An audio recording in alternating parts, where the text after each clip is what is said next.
respiration, de retrouver son rythme naturel. Il peut être lent et constant ou régulier, irrégulier, court et rapide, peu importe. Mais ne faites que remarquer la qualité de votre respiration telle qu'elle est. Prêtez attention à toutes les sensations physiques que vous avez dans votre corps. Peut-être la sensation du sol, de votre main sur une cuisse ou de votre corps sur la chaise. Il y a peut-être des régions de votre corps qui sont tendues ou relaxées. Alors, il ne s'agit pas de changer quoi que ce soit, il s'agit simplement de remarquer ce qui se passe, de remarquer où se trouve votre esprit. Est-ce que vos pensées tournent rapidement ou est-ce que votre esprit est calme? Est-ce que vous avez des pensées que vous avez apportées avec vous, qui vous sont venues cette journée, pendant la journée, ou est-ce qu'il y en a d'autres que vous anticipez? Alors, remarquez la présence de vos idées, de vos pensées, sans les changer, sans les modifier, sans vous empêtrer dans vos pensées. Ne faites que les remarquer. Tentez de remarquer si vous êtes d'une certaine humeur, vous êtes peut-être heureux, triste, fatigué, frustré, anxieux, calme ou autre.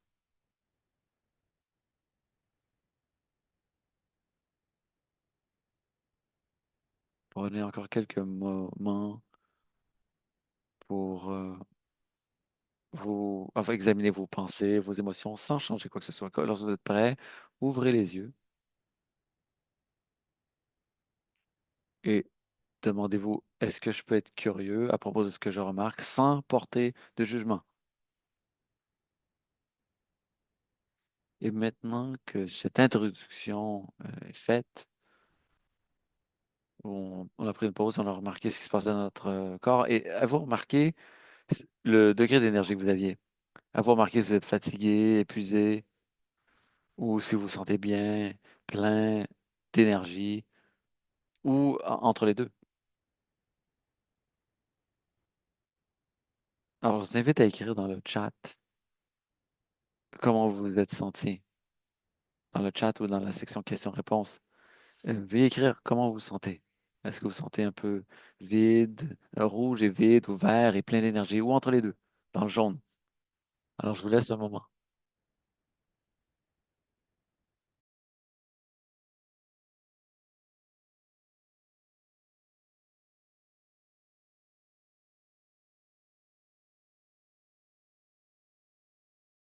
Et des gens qui sentent qu'ils n'ont plus d'énergie. Alors, voici ma question, et on va faire l'exercice par la suite. Alors, merci d'y répondre. Savez-vous qu'est-ce qui vous vole votre énergie? Et qu'est-ce que vous pouvez faire pour, en fait, vous énergiser? Parce que la clé de la pleine confiance, pleine conscience, c'est de savoir ce qui se passe en son fort intérieur et d'apporter un changement pour euh, remplir les batteries. Alors, le but de cet exercice, c'est d'être au courant de ce qui se passe chez vous, dans votre corps et dans votre esprit. C'est aussi une façon de remarquer lorsqu'on passe d'une activité à une autre. euh, il s'agit de se permettre de faire ces transitions. Les transitions sont des espaces entre moments. Et ceux et celles qui ont des enfants, pensez à ce que vous faites pour vos enfants. On leur donne l'occasion de faire des transitions. Ils jouent, on fait une transition vers la table à manger, par exemple. Alors, qu'est-ce que vous faites pour vos transitions, pour passer d'une activité à l'autre ou d'un espace à l'autre, pour exercer cette pleine conscience? Qu'est-ce que vous faites? Et lorsque les gens arrivent à la maison d'une journée chargée, c'est important de reconnaître qu'il y a une transition à faire. Il faut se permettre ou se donner le temps et la place pour faire cette transition entre la journée de travail, par exemple, et la soirée à la maison, en famille. Donc, vous avez fait l'exercice d'introspection, vous avez remarqué votre niveau d'énergie ou votre manque d'énergie, et une personne a mentionné qu'elle se sent fatiguée.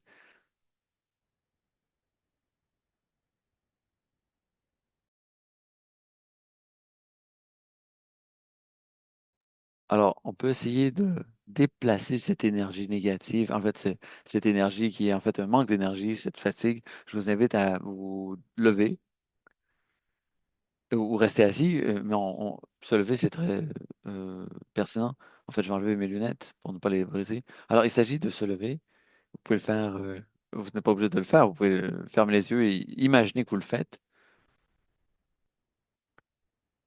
si votre corps ne vous le permet pas ou si vous n'êtes pas à l'aise. Alors, c'est important d'écouter son corps. Alors, on lève les bras vers le haut, on inspire, on baisse les bras, on baisse la tête.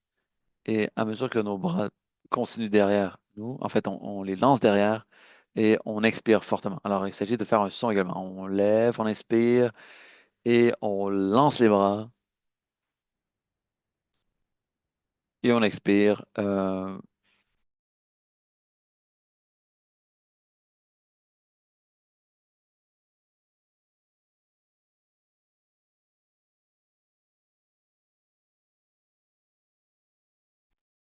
Alors, vous comptez combien de fois je l'ai fait? L'idée, c'est de le faire de 3 à 5 fois. Et ensuite, vérifiez ce qui se passe dans votre corps. Qu'est-ce que vous remarquez après avoir fait cet exercice? À vous des émotions, des pensées. C'est un excellent outil.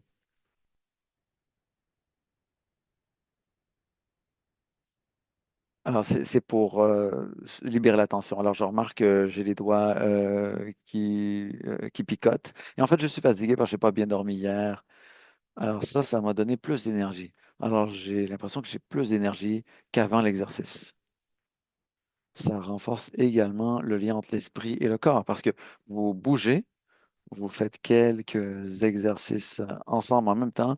La respiration, euh, le cri que vous lancez, le travail de coordination que vous faites et toutes ces activités, en fait, permettent de coordonner le corps et l'esprit.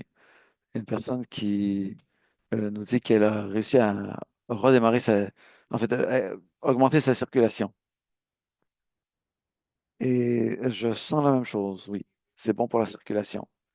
Ça aide à faire circuler le sang dans le corps et l'énergie dans le corps. C'est pas un exercice qui est difficile à faire. Quoique, il y a certaines personnes qui ont du mal à faire le cri. Alors, ça prend de la pratique. Je vais maintenant vous montrer une courte vidéo qui explique ce qu'est la pleine conscience.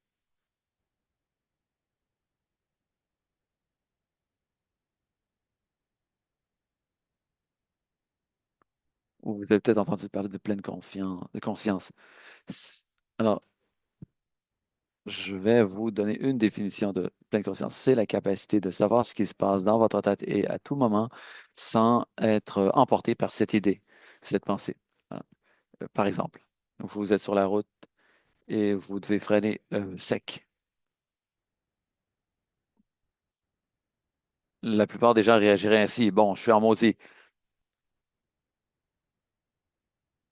Alors, souvent, vous êtes en colère et vous réagissez fortement. Avec un peu de pleine conscience dans la même situation, vous remarquerez ceci. Ah, mes oreilles sont rouges. J'ai des idées de colère. Vous n'avez pas besoin d'agir et de courir vers la personne envers qui vous êtes fâché sur la route et lui taper dessus. Alors, on peut se fâcher, oui, ça peut arriver. Oui, on peut se fâcher. Mais ce qu'on essaie de faire, c'est pas de devenir en fait une loque sans vie et sans réaction ou inerte. L'idée avec la pleine conscience, c'est de savoir ce qui se passe dans votre corps plutôt que de simplement réagir. Et ça, c'est un super pouvoir. Comment est-ce qu'on obtient ce super pouvoir? Eh bien, par la méditation. Je crois que la méditation et la pleine conscience sont le prochain remède de la plupart des maux. Dans les années 40, quand on courait, les gens nous demandaient après, en fait, vous courez après qui? Ensuite, les scientifiques ont commencé à dire aux gens que oui, courir, c'est bon pour la santé. Alors maintenant, tout le monde court, tout le monde fait du jogging. Et c'est là qu'on se dirige avec la méditation et la pleine conscience. Ça va devenir quelque chose d'aussi évident que se brosser les dents, manger des légumes et prendre des médicaments quand on est malade.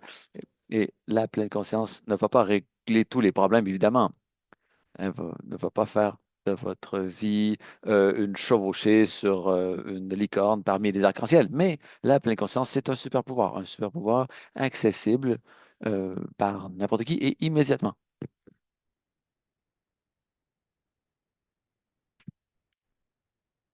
Alors, voilà la pleine conscience. C'est un super pouvoir, une façon de se comprendre et de réagir sagement, d'apprendre à être calme lorsque c'est nécessaire.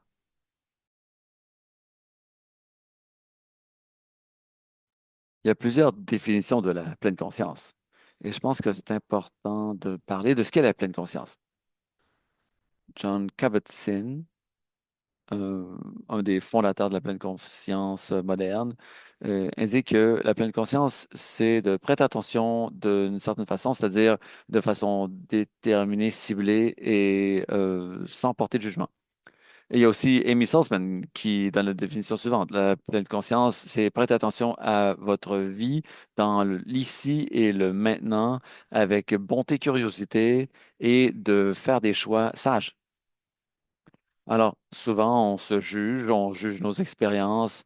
Alors, on se pousse. Les chercheurs, recherches montrent que les gens qui souffrent de migraine n'arrêtent pas de vivre lorsqu'elles ont un accès de migraine. Elles continuent de socialiser, d'élever leurs enfants, travailler, même lorsque leur capacité est diminuée par la migraine.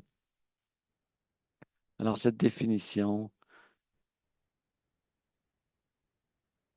et que la pleine conscience, c'est de prêter attention, comme le disait le docteur Salzman, sur l'immédiat et le présent, le maintenant et l'ici, par la bonté, la curiosité et en fait en faisant des choix sages.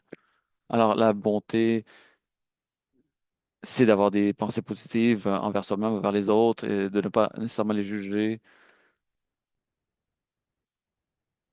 et se comporter avec bonté envers soi-même, mais aussi avec les autres. Si vous avez un accès de migraine ou vous souffrez de migraine chronique ou épisodique, euh,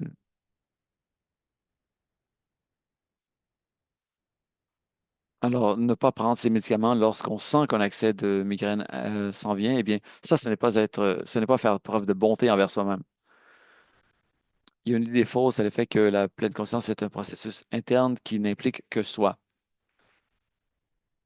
Il y a plusieurs perspectives sur la question. En augmentant nos liens avec soi-même et notre environnement, on peut mieux comprendre ce qui se passe et on peut ainsi mieux gérer notre santé et nos relations avec autrui, ainsi que notre façon d'interagir avec ce qui nous entoure. Donc, c'est une relation avec soi-même, avec la communauté et avec l'environnement global dans lequel on se trouve. Il y a 9 attitudes de la pleine conscience.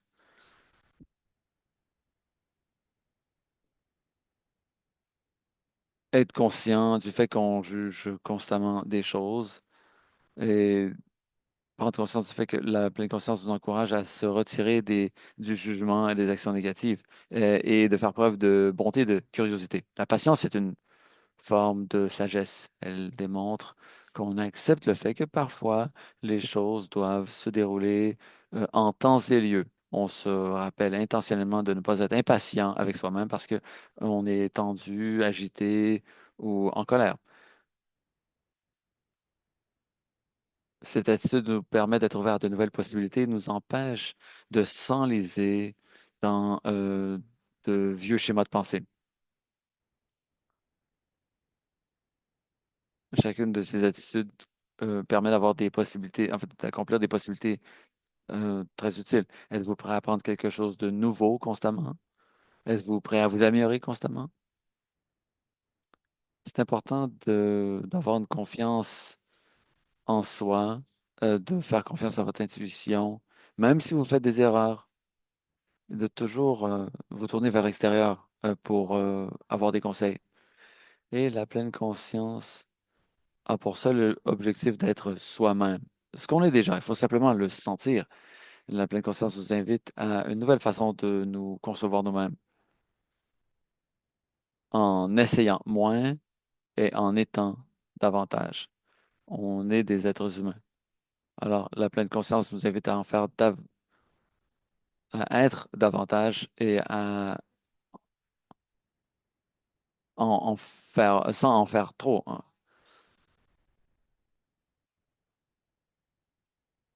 On est parfois influencé par des expériences du passé. La pleine conscience nous inspire à dire les choses comme elles sont, à comprendre les choses comme elles sont dans le moment présent. Il faut comprendre que toutes les expériences nous font grandir et surtout les expériences difficiles.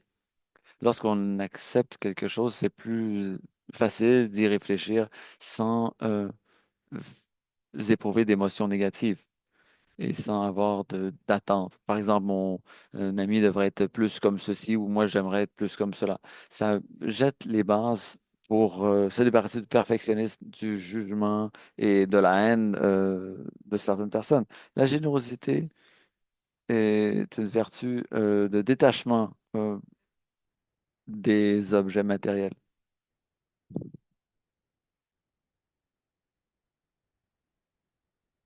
Et il s'agit d'encourager, d'inspirer les autres par nos paroles et nos actions. Et ensuite, il y a la gratitude, c'est la qualité d'être, en fait, d'éprouver la gratitude envers les autres, de remercier les autres pour les petites choses et les grandes choses. Pas simplement les grandes choses, les petites choses aussi. Par exemple, ce sont les petites choses qui font la vie parfois, être assis à table avec des amis ou observer les cristaux de neige qui tombent du ciel.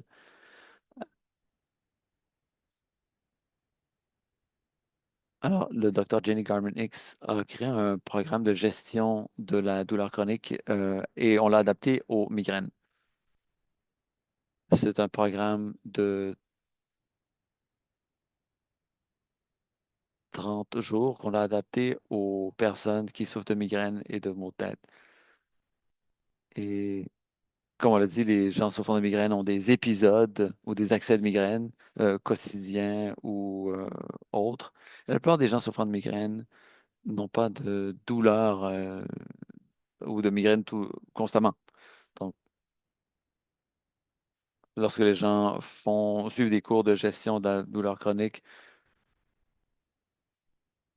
souvent, ceux qui souffrent de migraine ne s'identifient pas aux personnes qui souffrent de douleurs chroniques. Leur façon de décrire les migraines est différente que la douleur. Et une migraine, c'est pas simplement un mot de tête, c'est une expérience multisystème dans le corps qui a des symptômes physiologiques. Donc, c'est légèrement différent. Et ça peut être une comorbidité avec d'autres maladies ou d'autres maladies de santé mentale. Alors, les avantages, ou plutôt les bienfaits de ces formations ou de cette formation nous permettent aux gens de gérer leur sommeil. On a créé une communauté de soutien. Alors, ce programme permet aux participants d'avoir une connaissance approfondie, compréhension approfondie de l'effet de leurs médicaments, du rôle que jouent leurs médicaments ainsi que les exercices du cours.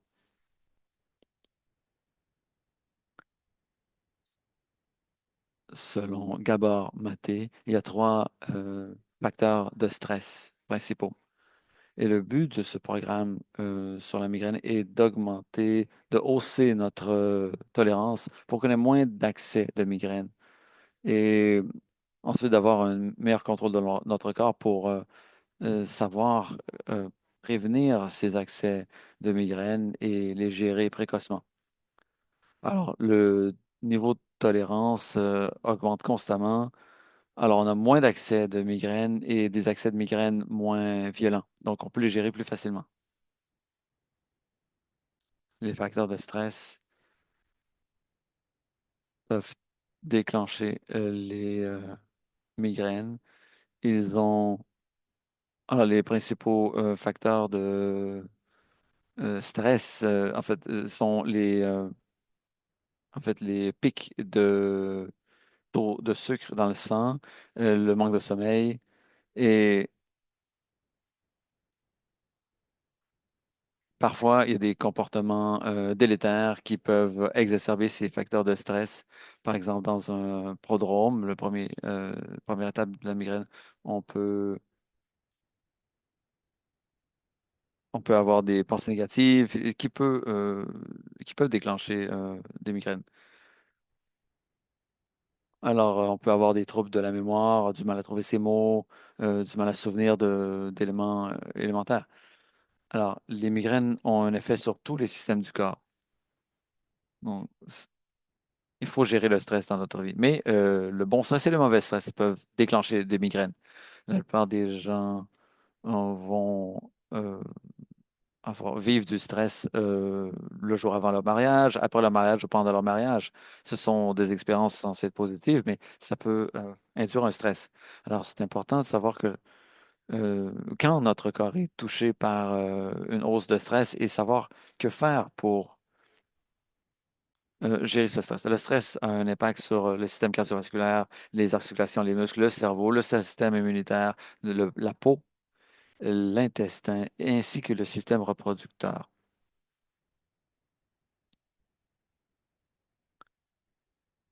Il y a une façon intéressante de réduire le stress, parmi tant d'autres, c'est la pratique, en fait, STOP. Donc, un acronyme en anglais. Il s'agit d'arrêter, de prendre le moment et ensuite intervenir plutôt que de réagir. Parce que même que de parler du stress peut avoir un impact sur notre corps. En fait, pour moi, le- les migraines sont liées au stress. Alors, c'est important de prendre ces outils, d'essayer de les appliquer, de voir ce qui fonctionne pour vous. Alors, la pratique stop est très intéressante. Essayons-la.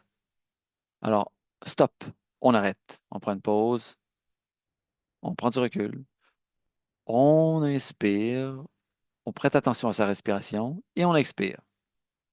On observe ce qui se passe à l'intérieur et autour de nous.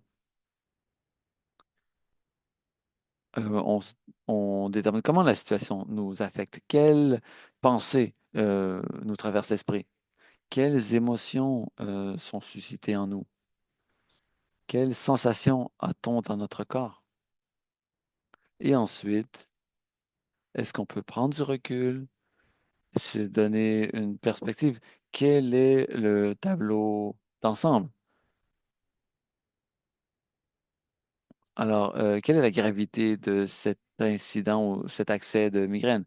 Et lorsqu'on a fait ça, on peut remarquer qu'on a des options, qu'on n'est pas une victime de sa migraine. Et ensuite, on décide la meilleure option pour soi et pour les gens autour de nous. On visualise un résultat positif. Et ça, c'est une pratique. Une autre pratique, c'est la conscience de la respiration, qui est une pratique centrale. Je vous invite, si vous êtes à l'aise avec la respiration, de pratiquer cela avec moi maintenant. Grâce à cette pratique, on peut commencer par prendre une position digne et consciente. Est-ce que cela veut dire, c'est les pieds plats au sol ou être assis confortablement au sol, où vous savez remarquer où est votre corps à ce moment-ci, qu'est-ce qui est bon pour votre corps, c'est-à-dire euh, pas ce que j'ai aujourd'hui, mais si vous êtes capable de vous asseoir droit dans votre esprit, euh, euh, faites passer par par l'œil de votre cerveau, voyez la couronne de votre tête et voyez comme une corde qui vous tient et qui vous tire la tête vers le ciel. Vos épaules se mettent vers l'arrière confortablement. Peut-être que vos mains sont posées sur vos genoux ou vos cuisses et vous êtes assis confortablement pour 1 minute. Si vous êtes à l'aise avec cela, vous pouvez fermer vos yeux ou essayer de regarder le plancher devant vous ou vos mains. Cela va vous aider à être à l'interne plutôt qu'à l'externe. Maintenant, permettez-vous de vous installer dans ce silence et dans cette tranquillité du mieux que vous pouvez, en ressentant votre corps et votre esprit qui deviennent de plus en plus calmes du mieux que vous le pouvez. Vous n'avez pas besoin d'aller ailleurs, vous n'avez besoin de rien d'autre aujourd'hui. Vous n'avez pas besoin d'autre chose. Continuons la pratique et portons attention à notre respiration. Imaginez que vous êtes un détective en train d'enquêter sur votre respiration. Aucun besoin de la changer. Vous n'avez qu'à l'observer. Remarquez votre respiration telle qu'elle est maintenant. Remarquez qu'elle se produit toute seule. Peut-être que votre respiration est lente et régulière, peut-être qu'elle est rapide et courte, ou peut-être qu'elle est régulière ou pas. Peu importe ce qu'elle est, d'une façon ou d'une autre, tout ce qui compte, c'est d'y porter attention sans et comment vous vous sentez, sans l'analyser, sans rien faire du tout, autre que de reposer dans l'expérience de la respiration. Si vous remarquez que votre esprit se dirige dans toutes sortes de directions, ramenez-le tranquillement tout en remarquant votre respiration. Euh, euh, chaque fois qu'elle s'éloigne, remarquez-le sans jugement et ramenez-la.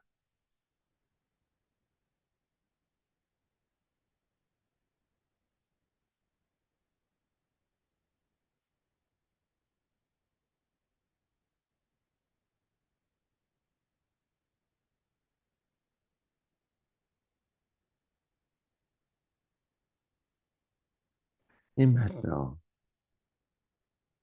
reportez votre attention sur la salle, sur cette présentation Zoom, sur cette salle Zoom, puis quand vous serez prêt, ouvrez doucement vos yeux. Euh, Est-ce que vous êtes aperçu que votre esprit allait dans toutes les directions? Si vous l'avez remarqué, bien, félicitations. C'est ce que le mental humain fait. Il est conçu pour errer dans toutes les directions. On ne peut pas l'empêcher de fuir dans toutes ces directions. C'est impossible. Donc, l'important, c'est de le remarquer, puis de le ramener cela à votre propre focalisation, ce sur quoi vous avez choisi de vous concentrer. Je suis intéressé de savoir si les gens s'est aperçu que leur esprit fuyait, allait ailleurs, qu'ils n'étaient pas capables de se concentrer complètement sur cette respiration sans que leur esprit s'en aille dans d'autres directions. On a fait ça assez rapidement, mais avez-vous des questions sur ce qu'on vient de faire? Peut-être que vous pouvez mettre ça dans le chat. Ce qui est merveilleux dans votre respiration, c'est qu'elle est toujours avec vous. Si vous voulez vous calmer ou focaliser votre attention, vous pouvez porter attention à votre respiration et voir ce qui vous arrive quand vous le faites. Porter attention à votre respiration peut vous aider à relaxer votre corps et relaxer votre corps peut calmer votre mental et calmer votre mental peut vous aider à penser plus clairement. La pleine conscience, il ne s'agit pas d'éclaircir tout ce qu'il y a dans votre cerveau ou d'arrêter vos pensées, ce qui est impossible. Le moment magique est de remarquer quand et où va l'attention en reconnaissant avec douceur et avec bonté, en ramenant l'attention à la respiration doucement. Donc, cette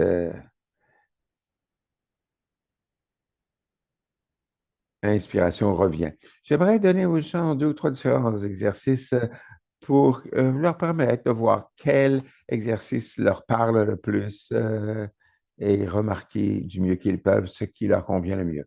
Cet exercice impacte, on regarde ce qui impacte le système nerveux et ce que ça fait, on remarque les montagnes et les vallées de notre respiration. Ce qu'on fait, c'est qu'on met euh, les doigts, euh, euh, quand on inspire, on trace avec, on se concentre sur le pouce. Et puis, quand vous expirez, vous retournez dans la vallée du pouce. Puis, vous remontez vers la pointe de votre doigt, etc., sur chaque doigt. Donc, faisons cela. Donc, on inspire et on met notre attention jusqu'au bout de notre pouce. On expire en portant l'attention vers le bas de notre pouce.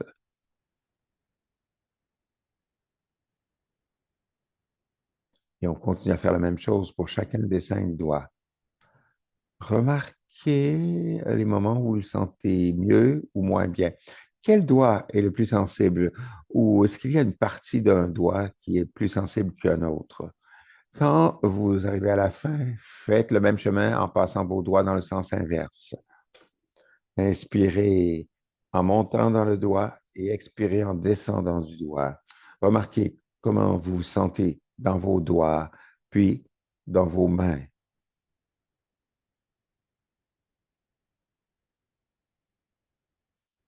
Cette pratique utilise plus que la respiration seule. Si elle est plus efficace pour vous permettre de focaliser votre attention, remarquez, l'attention est comme un pipeline. Si vous pouvez le remplir avec un courant assez fort, avec une encre assez forte, votre attention ne sera pas vers le passé ou l'avenir et ne ruminera pas. Cette activité, on utilise deux encres, le toucher somatique et la respiration. Alors, quelle pratique vous permet de garder votre attention plus facilement? Euh, Celle avec la respiration seule ou avec les doigts? Peut-être que vous pourriez nous l'indiquer dans le chat. La respiration est plus facile pour la plupart des gens pour se concentrer. Et la plupart des gens trouvent ça un petit peu déclenchant de se concentrer seulement sur la respiration. Alors, j'aimerais vous donner un autre outil parce que 75% du cerveau est utilisé pour traiter la visualisation. Le cerveau travaille toujours très fort pour voir ce qui se passe autour de la personne. Cet exercice, c'est de couvrir vos yeux fermés avec votre main de façon qu'il n'y a aucune pression sur vos yeux. Vous mettez votre main très doucement pour couvrir chacun des yeux, puis vous joignez vos doigts pour essayer pendant un instant. Avant, vous frottez vos mains les unes contre les autres pour les réchauffer, pour créer un peu de chaleur. Ensuite, vous mettez vos mains ensemble et vous couvrez vos yeux et vous vous relaxez pendant un moment. Vous pouvez fermer vos yeux si vous le désirez et gardez vos yeux couverts pendant un instant. Ça vous donne une relaxation profonde des yeux qui enlève toute tension dans les yeux.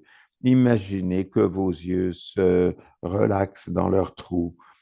Vous laissez aller et suivez votre respiration pour aider à calmer les sens. Sentez la chaleur venant de vos sens et de vos paumes. Imaginez l'espace devant vos yeux.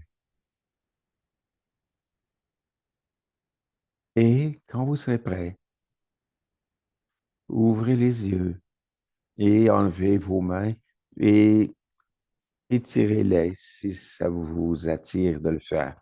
Comment avez-vous trouvé ça? Vous pouvez le dire peut-être dans le chat. Avez-vous préféré l'exercice de respiration ou les paumes devant les yeux? Lequel avez-vous préféré? Avez-vous remarqué lequel a mieux calmé votre système nerveux? Qu'est-ce qui vous a le plus aidé? Qu'est-ce que vous avez remarqué maintenant? On dirait que les gens nous disent que leurs mains sont trop froides aujourd'hui, ils n'ont pas senti de chaleur. Ah, vraiment? Peut-être qu'on ne les a pas frottés assez longtemps. Quelqu'un m'a dit que c'était merveilleux. Ils ont adoré les deux exercices. Ah, que j'en suis contente, j'en suis heureuse. Et je me demande si vous avez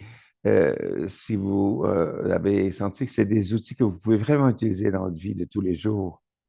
Alors maintenant, j'aimerais vous diriger dans une de mes méditations favorites.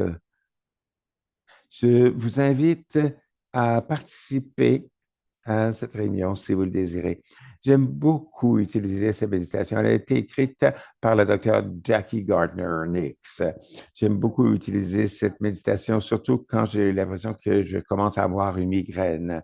Quelquefois, ça m'aide à réduire la migraine pour le reste un accès de migraine, ou sinon, ça m'aide à décider quel traitement pourrait fonctionner le mieux.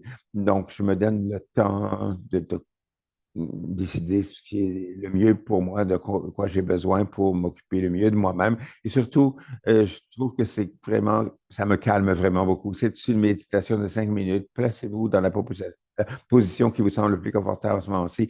Souvenez-vous que la bonté est le point clé dans tout ça. soyez doux et bon envers vous-même. Souvenez-vous d'être gentil envers votre corps, d'être doux. Si vous avez besoin de bouger, bien sûr, c'est très bien aussi. Si vous voulez vous lever debout, c'est correct aussi.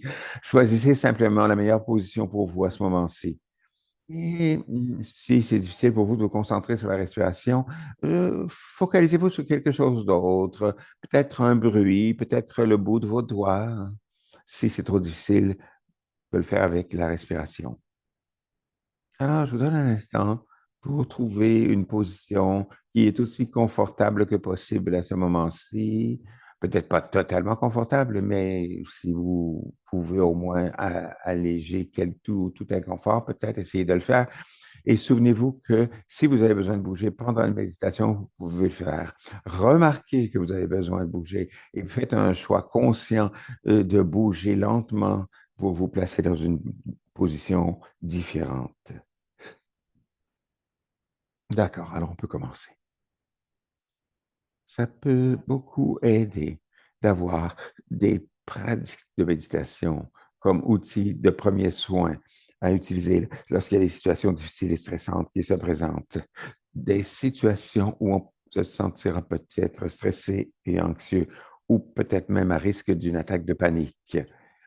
Des moments comme lorsqu'on va au médecin, lorsqu'on va au dentiste, lorsqu'on doit parler en public, lorsqu'on a une urgence médicale pour aider un ami ou un parent, ouvrir une lettre qui pourrait contenir des nouvelles difficiles pour nous.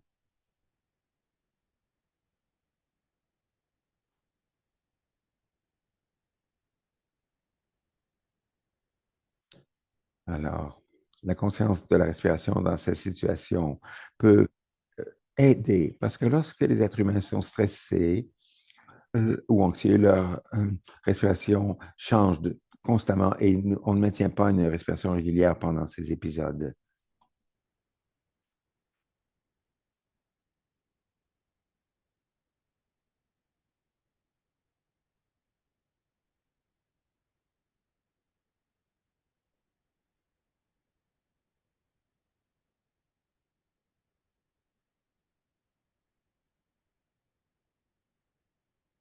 Alors, si votre respiration devient rapide ou irrégulière, profonde ou peu profonde, eh bien, on le remarque en retenant notre respiration dans cette situation. En se concentrant quelques moments sur la respiration, on peut la ralentir si elle est trop rapide, approfondir la respiration si elle est trop peu profonde ou irrégulière, permettre à la respiration de graduellement revenir à la normale et puis, dans notre conscience de cette respiration, travailler avec elle pour nous prendre soin de nous-mêmes.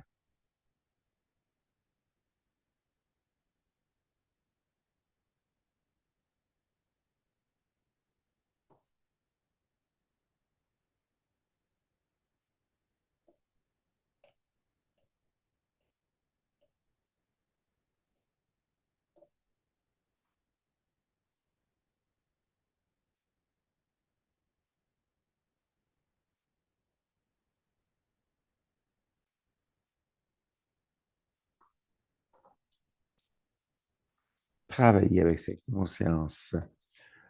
Permettez cette respiration de nous enlever tout souci à mesure qu'elle traverse et imbibe tout notre corps en nous réchauffant, en nous nourrissant, en nous consolant.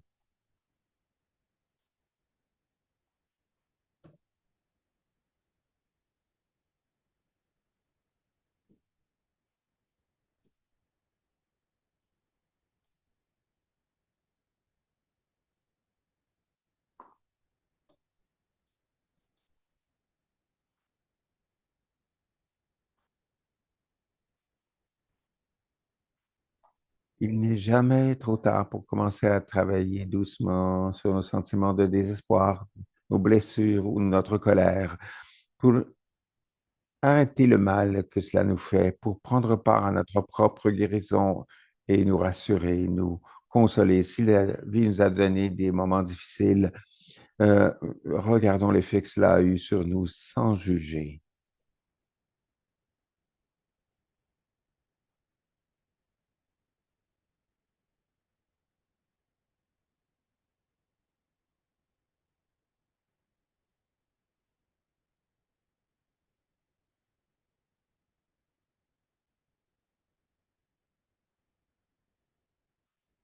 Cela peut être un exercice qui peut nous calmer, nous permettre de vivre notre vie en étant pleinement engagé dans l'ici maintenant, pleinement conscient du passé et pourtant capable d'être pleinement présent. Il n'est jamais trop tard de commencer à se sentir humain et à avoir une grande valeur à nouveau, peu importe qui nous est arrivé par le passé.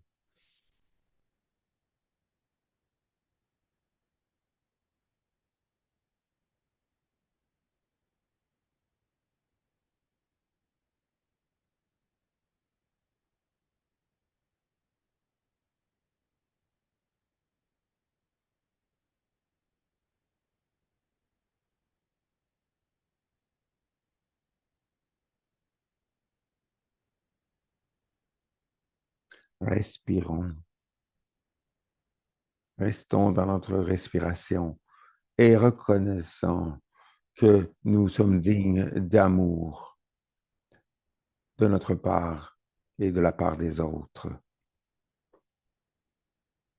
Et quand vous êtes prêts, ouvrez les yeux, bougez un peu vos doigts et vos orteils si vous le pouvez, et revenez dans cet espace virtuel que nous partageons.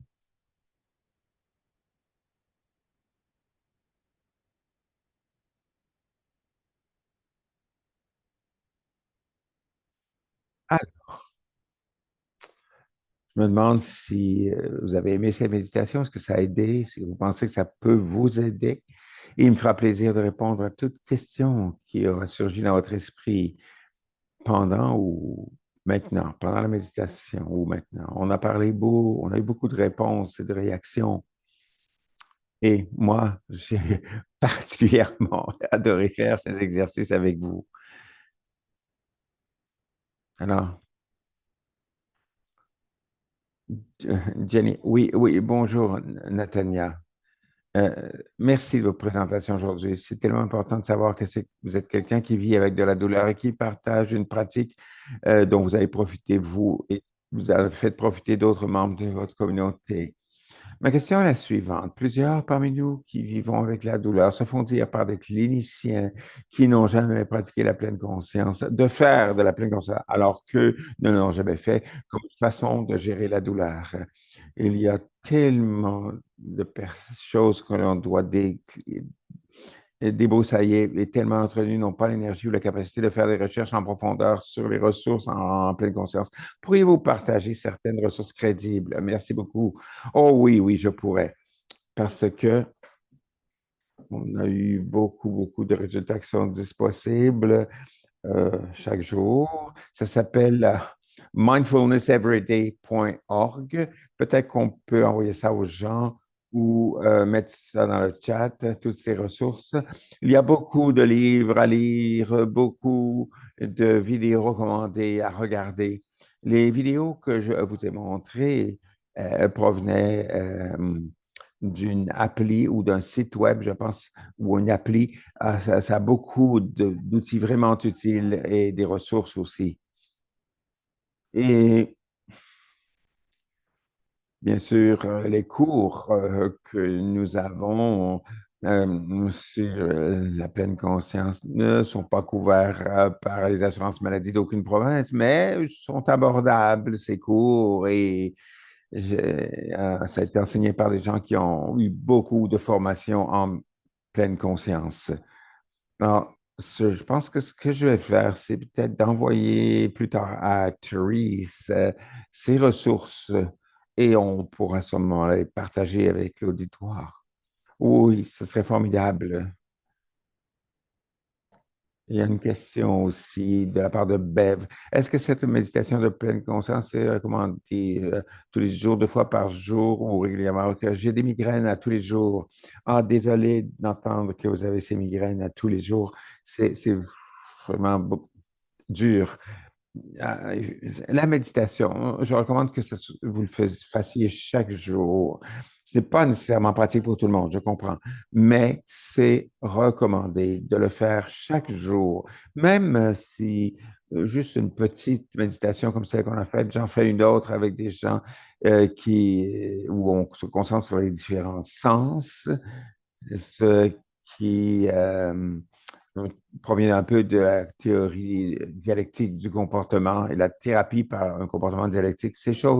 Toutes ces choses-là aident à augmenter notre tolérance et notre conscience de notre propre environnement. Oui, c'est chaque jour que je vous recommande de méditer, même si c'est seulement 15 minutes, 5 minutes. Donnez-nous simplement, donnez-vous la chance de le faire. Il y a plusieurs façons de méditer. Vous n'êtes pas obligé de rester assise comme quelqu'un qui est assis sur le sommet d'une montagne sans aucun soutien pour le dos. Bon, c'est pas réaliste. Est-ce que c'est réaliste, là? Moi, je le fais souvent couché. Des fois, je le fais en marchant. Des fois, je me concentre lentement sur le mouvement de mes pieds. Mais la clé, c'est d'avoir une bonne focalisation et chaque fois que vous remarquez que votre esprit veut s'échapper, ramenez votre attention à ce centre et d'être doux et bon avec votre propre corps, surtout si vous avez de la douleur chronique. Il y a une autre question ici.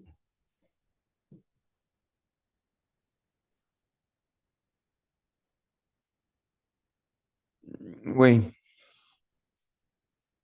quelqu'un parle de la respiration en ha, la ha breath. Désolé, je l'ai perdu. Oui, qui a originé. Ou d'où ça vient cette respiration avec le ha que vous avez faite? Très bonne question, oui. Euh, je ne connais pas la réponse à cette question. Je pense, enfin, je suppose, ce n'est qu'une supposition. Euh, Enfin, je ne sais pas, mais je suppose que ça vient d'un certain type de pratique de yoga, une pratique sur la respiration. Hmm, Est-ce qu'il y a d'autres personnes qui ont trouvé une grosse connexion entre la migraine et la constipation? Oui, oui. Je ne sais pas si les gens ils peuvent nous signaler qu'il y a une connexion. Oui, mais les scientifiques ont découvert qu'il y a une connexion entre notre cerveau et notre intestin et ils font des recherches là-dessus. J'ai entendu parler, par exemple, que le professeur Dodek, qui est un des spécialistes chercheurs sur la migraine, un des meilleurs au monde, j'ai entendu une conférence qu'il donnait l'autre jour à la conférence Société canadienne de la migraine. Il nous disait que la migraine est une maladie multisystémique.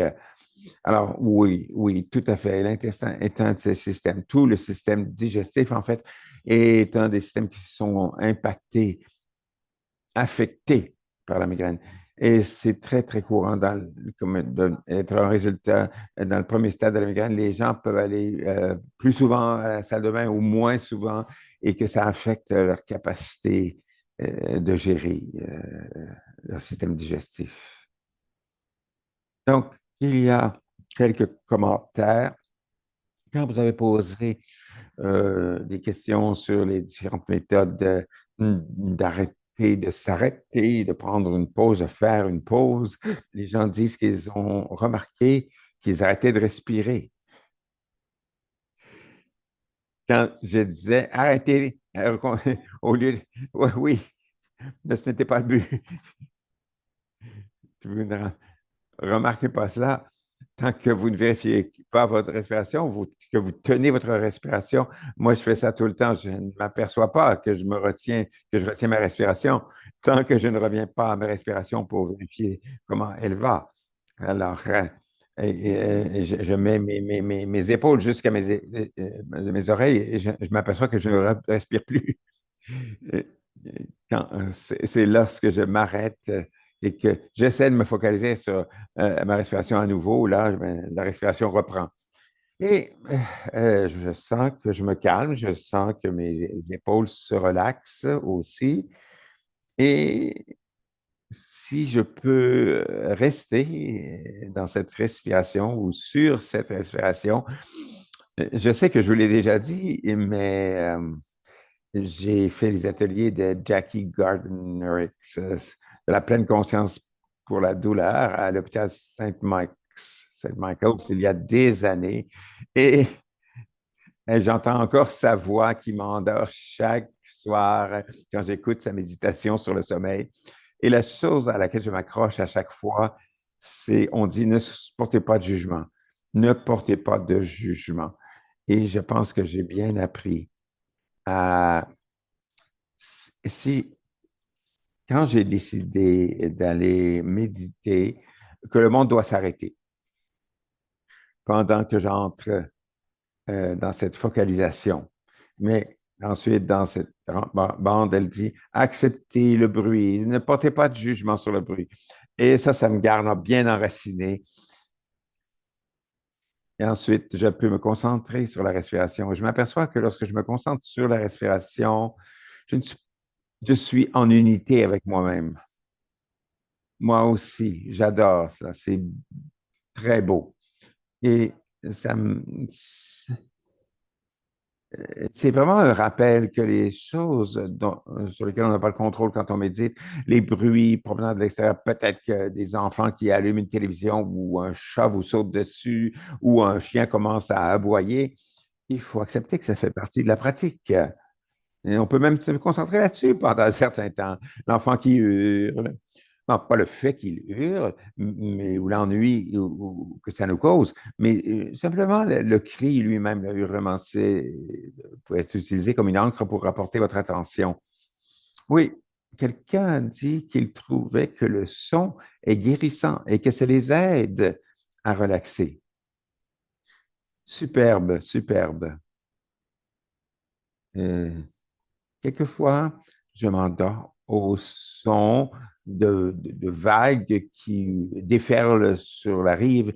Je fais des acouphènes et je n'aime pas beaucoup ces sons qui m'agacent, mais j'ai cela qui me sonne dans les oreilles, mais c'est irritant. Mais vous savez, c'est un type de méditation. Rapporter mon attention à ce son, de cette voix. Et j'utilise aussi différents types de méditation pour m'endormir.